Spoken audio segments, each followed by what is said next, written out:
You know that on holiday, um, I was on this walk with my parents, and it's like a really beautiful walk. Mm. Uh, and I think it was like named after some flowers because there's supposed to be some like pretty flowers or something. Now, at the end of the walk, there was this little church Mm. that was basically like in the middle of nowhere. Mm. And you had to get like a whole app system or whatever to go in there to like nobody was like guarding it or whatever. And like it was so it was to like help you understand like how desolate it was. And like it was so pretty inside because it had these sort of like medieval frescoes. Mm. There was this whole like sort of tour sort of thing that like it was like a speaker with like a person narrating like the various things in the small church and like lights showing them. And it was like also like it was really nice because there was like like hymnal music in the background. Mm. And it was like those like classic things of like I don't know, showing a saint's life on the stuff there. And there's this like Mm-hmm. really cool thing on the bottom that's like you know what the concept of dance macabre is. Mm-hmm. And there was like on the whole bottom of the wall, all around the church, like 360 degrees, Mm. there was these people and with dancing with skeletons, dancing Mm-hmm. a dance macabre. It was like really beautiful. And it, like made me think on how like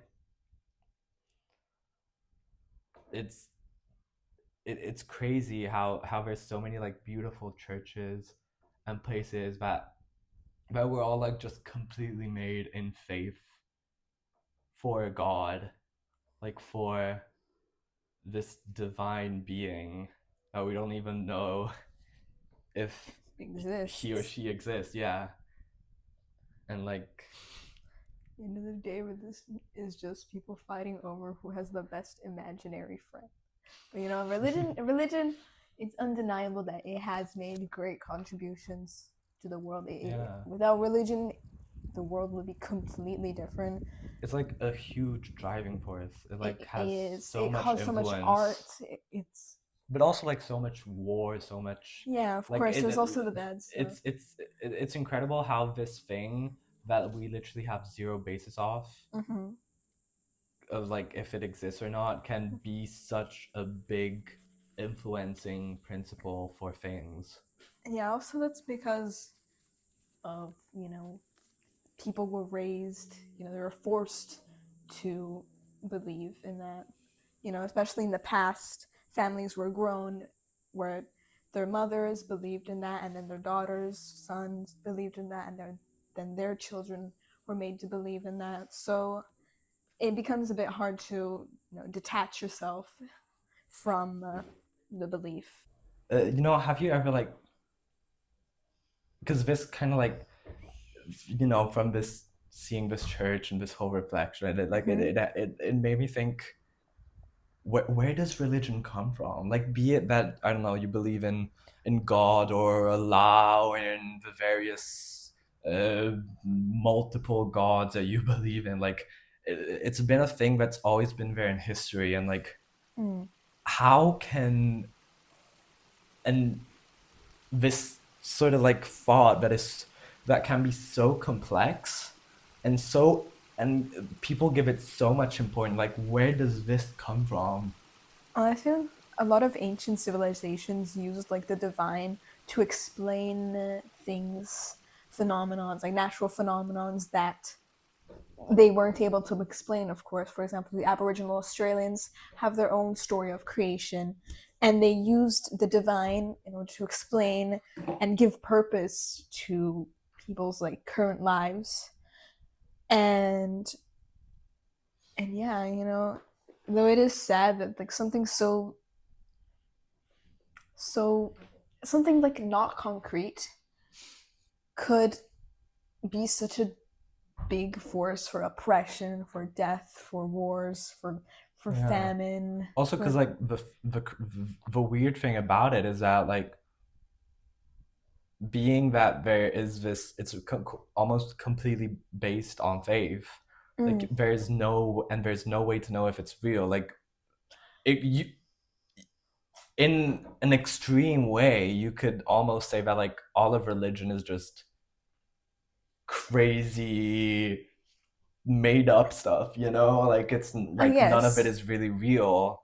but Like it's do generally you, it's more accepted, of course. but like do you believe that, or do you think like there could be some form of like, but like not religion as in there's a god who, I don't know, created the world in 7 days, or like there's these spirits that protect us and guide us in the various things and stuff like that. Like, do you think there is some sort of mm, I don't know, like some sort of force or something that like uh, moves our world, so to say, like not like God or whatever, but I don't know, something Like more similar to like, I don't know, fate or the like, universe or yeah, something. exactly.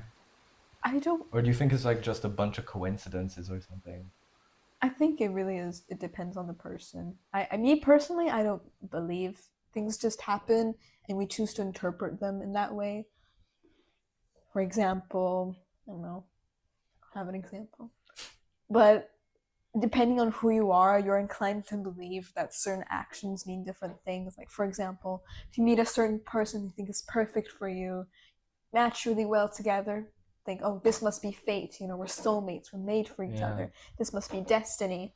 And other people might just think, oh, you know, it's nice I met this person. yeah, of course. And I don't personally believe in any god. Yeah, It's for especially like in Christianity, which I don't believe that such a god would let such a god that is deemed perfect, who is kind and benevolent and doesn't see any flaw in a yeah. person, Like I would agree. let such horrible things happen in the Yeah. world that are happening right now. Like I agree with the fact that probably like the visions of a god or gods as they are now or have been in history, like I don't truly believe in those. Mm-hmm. But also maybe because like even if there is a real sort of like god or something like that, I think it's like something so out of our human perception that it's Mm-hmm. like That we're not able to even, comprehend. yeah, like it wouldn't even be a figure of like a god as we intended, like someone who is mighty and above us or something. I think Mm-hmm. it'd be like something much more nuanced or complicated. Mm. And even so, I don't, I think that it's not that I don't, I don't exactly believe in things like fate and destiny, Mm-hmm. but I do believe that there is some sort of balance to the world. Mm. Like I do think, for example, that like a lot of the problems we have now that are like war, climate change, and other things, Discrimination, racism. everything is kind of based on an imbalance that's been caused by mainly mankind, by like Mm-hmm. humans. Yeah, of And course.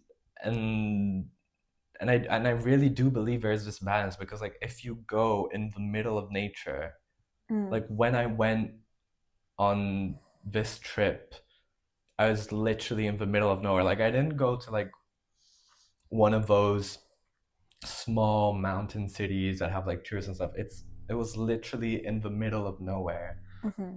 It was basically on the top of the mountain. It was so beautiful, and Mm-hmm. it Everything like feels like the only everything feels thing, like coordinating. yeah, but like the only things that were there were one church, one shop, um, two hotels, one restaurant, and like a city hall. Mm-hmm. But they're all like mini, and you didn't even have like a pharmacy or a clothing Mm-hmm. shop and everything. And also like all the people who lived there, which weren't a lot of people, they're all really self-sufficient, and it was also balanced. There Mm-hmm. was this amazing relationship between nature and humans, and Mm-hmm. there were these like huge spaces where you literally could not see any sign of human life for miles. There were also like so many wild animals, and but also like animals like cows that are used like for milk or for meat, that were just roaming around, and it was like they were so peaceful, and it was Mm-hmm. like so beautiful to see.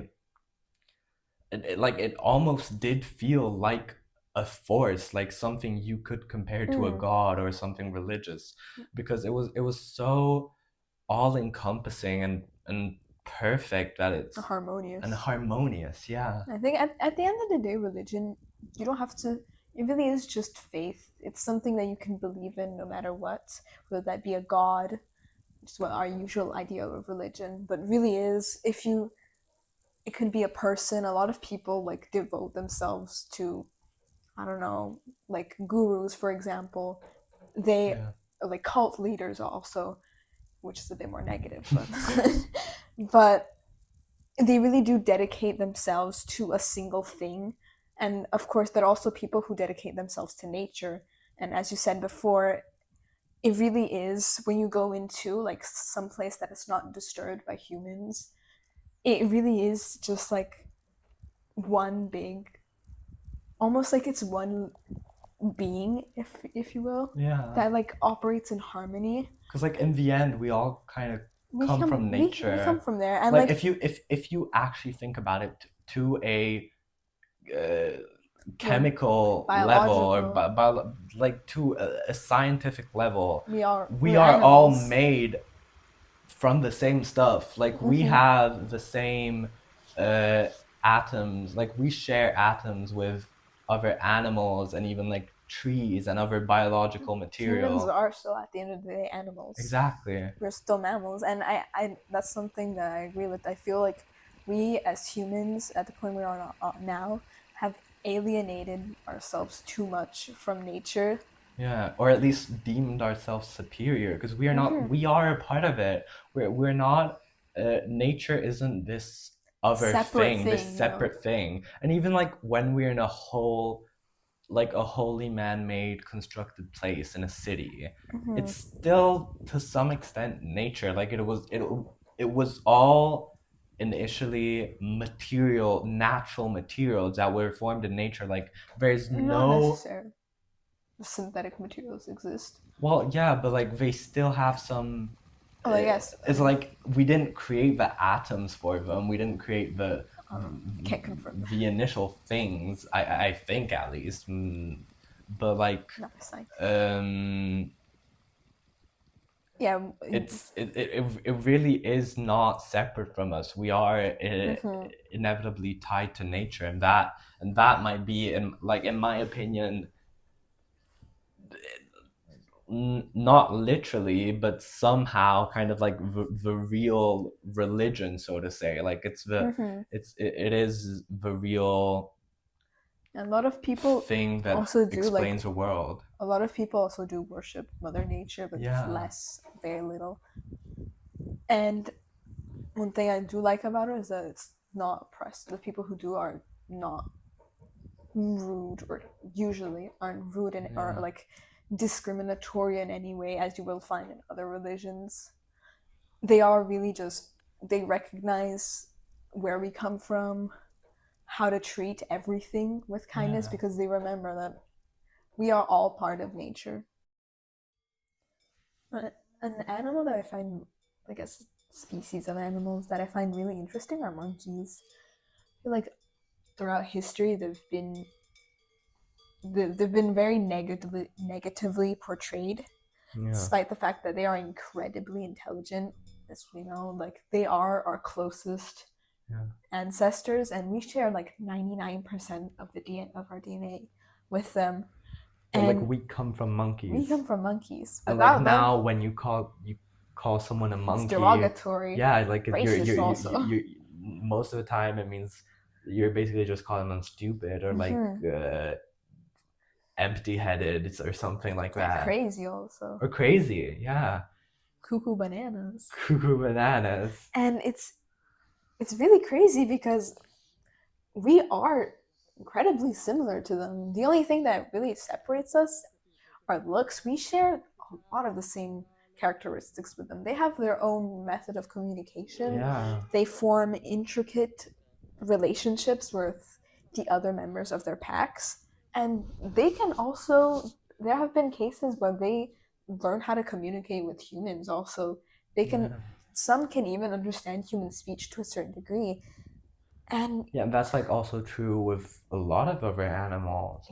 Like yes, interaction isn't a thing unique to us. We didn't like exactly. We are, learn it. The only reason we don't think animals like monkeys interact with each other is probably simply because we because we don't can't understand understand them. them. Like the same way, I don't know.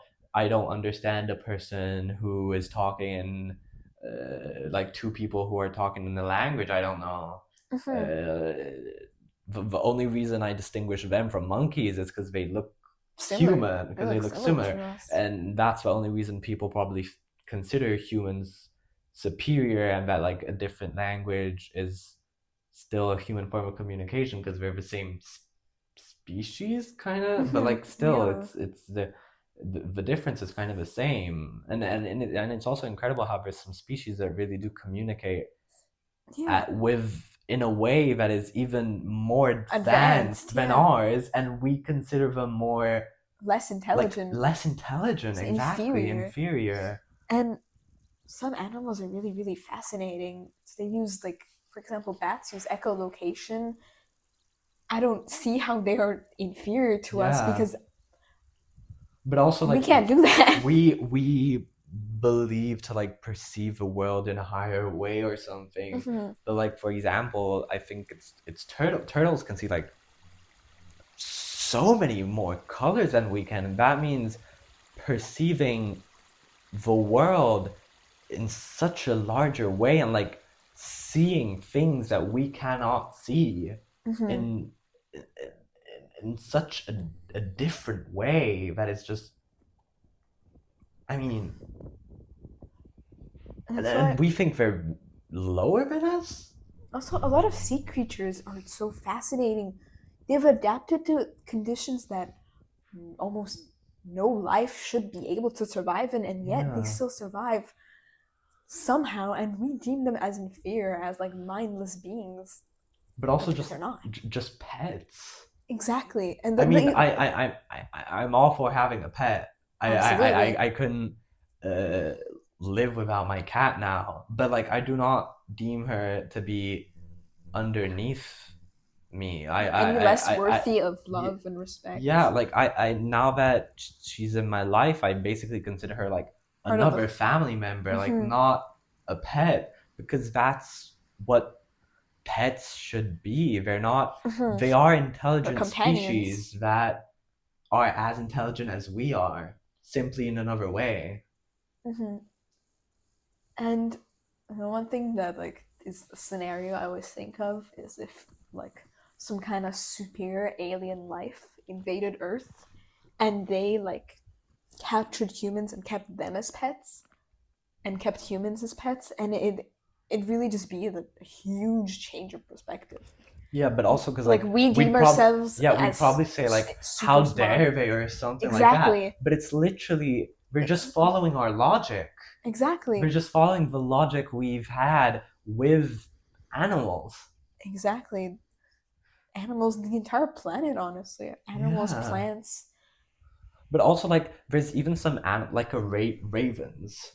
Normally Exactly. they are symbols for Death, of death, of bad things, darkness. of darkness, but they Yeah. are like some of the most friendly and social And smart animals and also. smart animals in the world. It's incredible how they can remember your face and be kind to you, how they interact uh, with others of their species, and instead we have made them omens of death and misery and nothing more than Another that. another animal that is pigeons. We used to use pigeons to send letters across Yeah, great distances, and they'd do it amazingly. They'd able to be able to recognize exactly where they came from Yeah. and complete their tasks perfectly. And And now now, people are just disgusted by seeing one in the exactly, street. but it's because we've treated them so horribly. Yeah. They look like that. They look sick because they eat trash. They're forced to live in horrible Yeah. And conditions. that's like the same with other species, like rats, seagulls. Exactly. They're so hated by people, but that Just it's because they our exist. fault. It's because we've let them become like that. We've Exactly. let We haven't seagulls given become them. more predatory and rats become more infectious because they're not living in the good conditions they were anymore. We've been removing food from seagulls and we've been leaving rats in the trash, and that's why they're like that now. It's really baffling to me, and I think really the most important thing is remembering that humans, despite everything, despite the amazing things we've done, we've gone to the moon, of course, we are still animals. Homo sapiens. We are mammals. We have the same. We, at the end of the day, biologically, we are animals. Yeah, like we're not a different category or something. No, we're still part of this earth. We are as different from, I don't know, a deer as a deer is different from a whale. Exactly. Like it's we're not more different. We're not There's on a not more different difference category. between me as a species and a deer than between a whale and a deer, because we're all animals and we all differ All part and of are the animal similar in the kingdom. same way. Like the only reason that we now deem ourselves superior is because we have taken that role, and because Mm-hmm. We've we've had an advanced. evolution to adapt, and we've taken that tiny bit of power that we had, teamed up together and basically overthrown the others. And, Because sometimes, if you go out into nature, there's ecosystems and spaces where mm-hmm. you You feel aren't the one in power anymore. exactly. Do The you feel animals are. Like you are surrounded by the animals, you're and at their then mercy suddenly?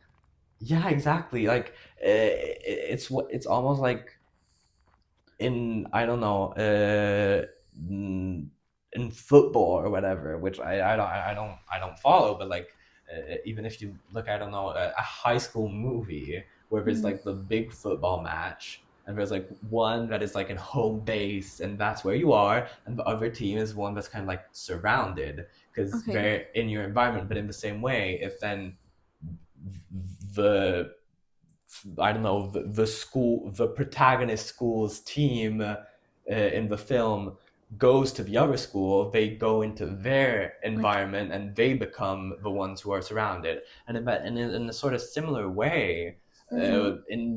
in a city or in an urban area, we are becoming, like we are surrounding the animals, Mm-hmm. but when we go into a natural area, like if we We're go, surrounded. We're the ones exactly, that are surrounded. like if you go to the woods, like we're gonna go to a trip, for example, in the woods, and they told us we can't go outside because there's the wolves. It's the wolves' territory. Exactly. Or also, I was in the mountains. I was on a walk, and at a certain point, I saw this beautiful animal. I don't exactly remember what it was, but it was almost like the deer from Princess Mononoke. It was like Mm-hmm. so beautiful, and it just stared at us for a second, and it's like I felt I felt like the intruder, Mm-hmm. not him. The animal was on the road where humans walk, like the path where humans walk. But I felt like the intruder, not him. Or also passing through like a huge group of cows. Sure, Yeah. they were there because then people would get milk from them. But still, it felt as if that was their home and not mine. I It's wasn't the one who you had the have you get more of control. I like was visiting them. you get more of like this feeling of like sharing. Yeah. You're there because they let you be there. And that's the thing. They let you be there. In a Exactly. city, we don't let we are the ones who have control. We're not. giving mercy to the I animals. feel like We're just like keeping them there if they don't disturb us, or putting them to the side till they become disgusting and we ignore them, if we simply just want to get rid of them to some extent, in or we nature, get rid of them. exactly. In nature environments, there's a lot. You feel like this connection with everything. In city and urban environments, it really is. There's more like you don't feel this. Rarely, I think, feel like this feeling of like belonging there. Like everyone has a Yeah. part there, and it's more like aggressive, if you will. There's no sense of community, and I think big cities are too big for there to be a sense of community. Yeah, really. Because also, like, when you, like, both of us, we've moved frequently. You've lived maybe for like a longer period in places than I Mm-hmm. have, or at least in Malaysia. But, like, every time I moved, I found it really difficult to Incorporate yourself. incorporate myself exactly. And then I was able to, like, for example, when I used to live in England, I was able to, because I kind of lived in this like suburban Mm-hmm. area. But like here, when I'm living in the city In the city, center of a city, the the only friends I have or my family has are the people we either knew already knew. before, met at school slash work, or and then those two or three close friends that we have that I met at pottery club. But Mm-hmm. like the only reason I met them was because of that. It's not like you walk in the streets and then like become friendly with people. I don't even know my neighbors well. Exactly. That's one thing. It's like for both of my grandparents, my grandmothers, they were born in like very very rural cities, towns really, and moved to the big city. And I'd always hear stories of how like how neighborly everyone was. Yeah. My Also, I grandma's. did from like from my mother who used to visit my family, who was like, on her side, it's like my grandmother has like 10 brothers and sisters, and they all Also, lived in this yeah. like tiny village where it was basically her family and another family who's my grandpa's family, is like my mother's father's family. And like, and it's crazy how everyone like knew each other, and you still get that sometimes it's not pleasant. Like Exactly.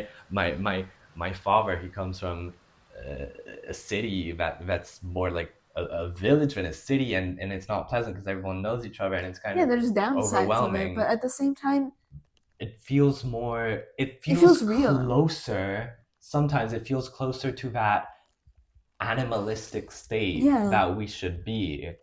Sometimes it can get too animal, and for me, but Mm-hmm. like It's it definitely still something you have to is get used to. closer. It like Yeah.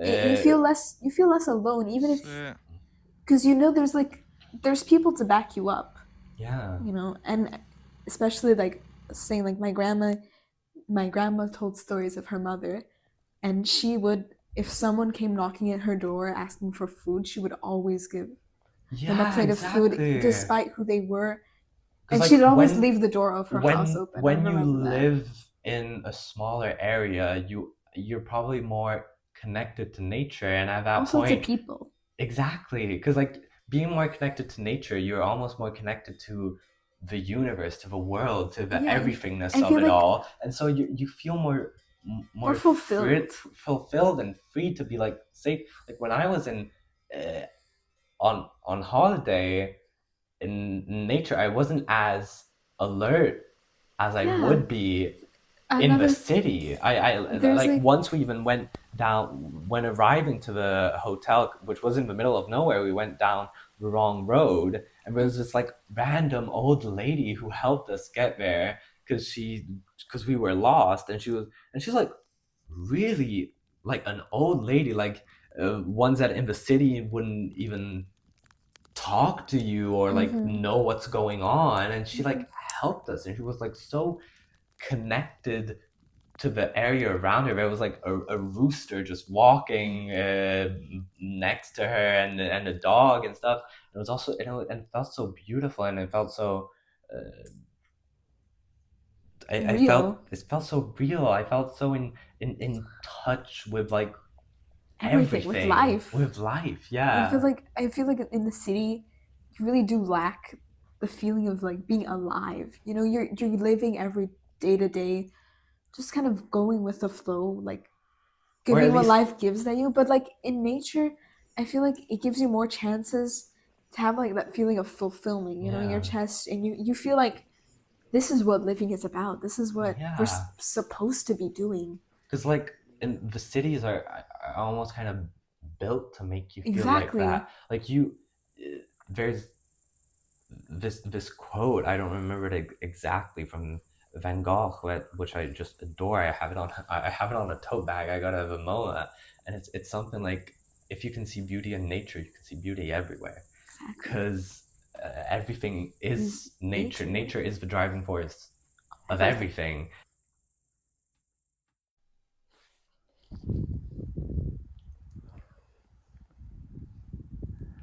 You know, one of the things that I really liked when I was staying, like at the hotel I was staying, was that they all, and this was in general like a thing that you noticed everywhere, that everyone had their own kind of like vegetable patch, and like where Mm-hmm. they would grow their own things, and they all kind of used their own produce, and it was really nice to like walk out of the hotel, and like basically at the beginning of the hotel, because it had this really big outdoor space, how you could like see the vegetables that they were growing, and then Mm-hmm. that was like the food you would eat at dinner. Really? Yeah, because you're in the middle of nowhere, you have your Yeah, own of produce, and course. so like you give what you're growing to your guests. And it was also like they used to have like they had a soup of the day, Mm-hmm. and that was kind of based on what vegetables they had Mm. and on what produce had grown. Unfortunately, when I was there, like it rained a lot, which ruined them. Mm. But like it was still really nice to see also like how in a day they after, like in the day after it rained, how like so many fresh vegetables had already started growing again. Mm-hmm. And yeah, it was like really, I don't know, I don't think we're used anymore to kind of like Mm. seeing our food Yeah. as it is initially, like its initial form, so to say, Mm. like Like to other some than like extent. to see it grow like at the supermarket, of course. Yeah, Yeah, of but course. I don't know. Like I think not a lot of people like know how to like grow them, Yeah, and I feel like especially in today like modern age where a lot of people buy like frozen foods, ready-made foods, yeah, heatable foods, especially synthetic foods, yeah, synthetic absolutely. like highly processed foods that you aren't even sure if they're natural Yeah, anymore. You but don't even also know like what's inside of them. even if you're like buying, I don't know, fresh fruit or vegetables, Mm-hmm. a lot of the time it's like an insane amount of packaging, and Yeah, you have pesticides and also, pesticides. You have conservatives like no clue how much of it it's is been actually. processed through, how much it's of it is actually like natural, Mm. uh, and like just seeing, I don't know, uh, apples put inside a sort of like Plastic. paper thing with like Wrapped in inside plastic. wrapped in plastic, and then that has like all the various decorations, and like Mm-hmm. it's crazy when you buy a product sometimes, and that's honestly a thing that I ask myself, maybe it's just like for marketing or something, for like business, but like when you buy a product that's like wrapped in paper, but then you unwrap it and there's plastic, and then once you unwrap that plastic, there's other paper, like that doesn't even make sense, No. because you're just adding a layer of plastic to the layer of paper you already have, and then to pretend that it's like you're eco-friendly, you're adding another layer of paper. It's another issue that there's the population of the world is increasing so rapidly, especially in like less developed countries, but it's decreasing in first world countries. Yeah. And so we have to, first world countries feel the need to like increase, of course, the population, Yeah. but at a certain point, there's going to be so many people in the world, the the planet won't be able to keep up Yeah. Also, with like it's producing as much food as people need. it's crazy how like recently I went over to a friend's house who like in the countryside. She Mm-hmm. invited us, and we had like lunch together with her family and some friends. And like we ate so much food, like Mm. so much food to a point where I almost vomited. And I was like, and every time I eat so much food, I'm like, I can't believe I'm eating this much. Like I'm Mm. enjoying it. I'm happy. I feel like it's right that I have this to some extent, but at the same time, why do I have this but there's other people in the world that eat this amount of food in maybe like a whole year. Mm. Even less. Or yeah. And it's like it's crazy to think about that. And then also it's crazy to think how that's Oh such a yes. big thing in like urban areas. Mm-hmm. Because really, if you go to a more rural area, but rural doesn't even mean like going in the middle of nowhere in the mountains like I did. But of course, I noticed it there. But also, like my grandparents, they live in the hills, uh, close to a city, but like still, and Mm. they have their own garden where they grow their own crops. They Yeah. have So this sort so of does my like grandma. they have like this group of acquaintances and friends that sometimes like give them resources and various things to eat. And this whole like culture is just like incredible how it's like so easy to do that, how it's so sustainable and how Mm-hmm. it's able to nourish you so well. Mm-hmm. But I feel we're like not doing it. We're like we are progressing in like metaphor, like not really, because like we're we're we're we're having progress we're in forgetting where we came general, from. but like how is it possible that this method of sharing food that is still present in the older generations or was like present a long time ago is somehow more sustainable and better than what we're doing now, Mm-hmm. when being sustainable is a much more known and pressing topic. I feel like Like, time is also like a big issue. Lots yeah, of people like work multiple jobs and they simply don't have time to tend for a garden, as horrible as it is. A yeah, lot of of, course. I feel like a lot of people would love to, but it really is a laborious activity. Back in the day, there were farmers, the people who, Yeah, that was their entire thing. Also, modern day, but it's more like it's it's more triple the mass size, produced. mass Yeah, produced. but also like the thing I'm talking about is also the culture that there was. For example, I don't know, Mm-hmm. the person who brings milk Yeah, to your door every week, yeah. I don't. and I'm not. that they bring you your main drinking And source it was more in sustainable. glass. They It was way reuse more it. It's sustainable. You had like to give it back, and if you it's didn't you have have to it give it back, back. you It's had to like pay for it it is for the. so sustainable. It's such a sustainable But I uh, think the world's. system that just does not exist anymore. I feel there's too many people. So like yeah, maybe it's just too hard to like keep track of It's too everything. hard to, like, it could be something feasible if it were like on delivery, for example. You Yeah, had to hire someone, but I feel like I think they went to the entire town. I'm sure. I think so. And it's the cities are too big. yeah, of course. There's lots of people cramped in small cities, But also and like if you're talking about this, like it's true, it's too much, and we need more, and so we are mass producing, and that brings to other problems. But at the same time, ignoring the countless problems that derive from mass production and like lots of packaging and mm-hmm. all of those things, if you also just like that is the final end, so to say, of the cycle. It's like you mass produce and then there's all these problems. Hmm. But what about what comes before mass producing? Like how can we permit ourselves to what extent, to what limit can we take from the earth, to like to what limit can we, I don't know, kill cattle for meat, or take fruits and vegetables from plants. That's one of the major issues of like environmental conservation. That one thing that's destroying environments is that humans take so much from the plants, animals, at a rate that's too fast, and the plants simply can't regenerate, Yeah. or they can't produce fast enough for the rate that we are demanding. And it's destroyed environments.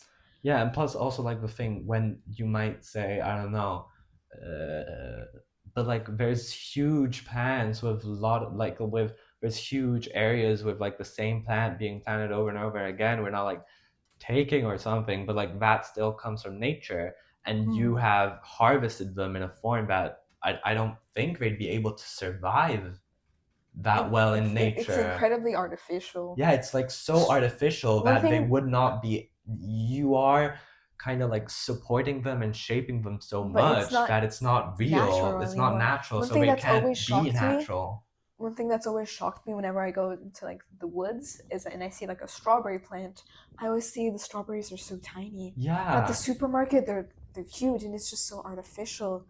And another issue is that biological things, like natural, all natural things, are so expensive. They're not accessible at all. Yeah, because People could but like that's not even the problem, is that they're so expensive not because it costs more to make them or something, but it's they're because difficult to mass produce. yeah, they're difficult to mass produce, but at the same time it's also because like they're so underbought that of course you have to raise the price. Like But um I think if there you is a have demand. There is a very high demand for natural I'm products, but it's the price point. I think that's the biggest yeah, turnoff. because like get buying natural biological products is organic products, it's like it's so good for your health Mm-hmm. and for the environment, because even Also, you're using the resources it natural can handle. resources, the resources that it You're can not handle. forcing it Yeah, but at the to same make time more also most of the time you're not polluting via like the factories where they process the feed, the machinery, machinery, the pesticides, pesticides. chemicals. Yeah, exactly. Also, because like in big plants where they produce, I don't know, tomatoes, let's say, for Mm-hmm. example, and they put all the pesticides and all the things. Those pesticides, of course, they also have an effect on the surrounding environment. Definitely. Uh, you can't expect, I don't know, to like spray poison in a room and that it only affects a rat in the corner. It also kill, I don't know, I think your pet. Like, the major thing is that it affects the soil as well. And of yeah, course, the soil affects the surrounding plants. exactly. They all Because take the same nutrients from that soil. after a while, like you are mass producing these things and you're exhausting the soil to such a Mm-hmm. point that it's not going to be able to recover again, and you're Mm-hmm. not going to be It able really, to produce again. it's just And then at that point you exploitation. just move. But you, to what limit can we move? Like, do you think there will ever be a point where we have to, where we as humanity we have to, or will be able to take a position where we say, okay, we are doing too much harm, we have to stop? Like, do you think that humanity can do that? I hope so. I really do hope so. And of course, there are some efforts that are being made. For example, for trees, uh, there are, of course, it's not natural as we discussed before, but they are mass planting trees that they know grow quickly, Yeah. and only you chopping down those ones and then planting them again. Of course, it's not natural. Of course, poor trees, because I'm sure they have their natural habitat. They can't. They're Yeah. forced to not populate, but they don't. It's much better than cutting down trees and destroying the habitat of millions of Yeah, animals of and just course. leaving it there. Of course. And of course, it's not at the point that we'd like it to be. There are still cases of deforestation, especially in the Amazon forest, that Yeah. try is people are trying to control, but of course, money is the biggest factor. Yeah, And also because like thinking these things, uh, I started like thinking about these things when I was admiring the beauty of nature around me and the mountains, and like the thing is, if you start thinking about these things, you're not really enjoying what you're seeing, because I almost got this like sadness that what I'm seeing is not like it should be like this. Everything should look like this. This is what the world should look like. But if it keeps on going on like this, we won't recognize the we planet won't. anymore. Yeah, this won't be here anymore. It'll be, I don't know, an abandoned wasteland where once crops were grown, or like or something like that beautiful mountain view with all the pine trees, or that huge field, that like golden colored field with wheat, will just become Cement, barren. cement. Or cement, I think exactly. one of the factors that people forget that plants are living beings. They have a cycle Yeah. of life and death. They can reproduce, and it it really what really bothers me is that this is, as you said before, this is how it should be. Everything, it's a system. They all cooperate together. Every single plant has a role that it plays to the environment, and it really is one big thing. And we're straying so much further than that. And hopefully, it doesn't reach a point that we will not recognize our planet anymore.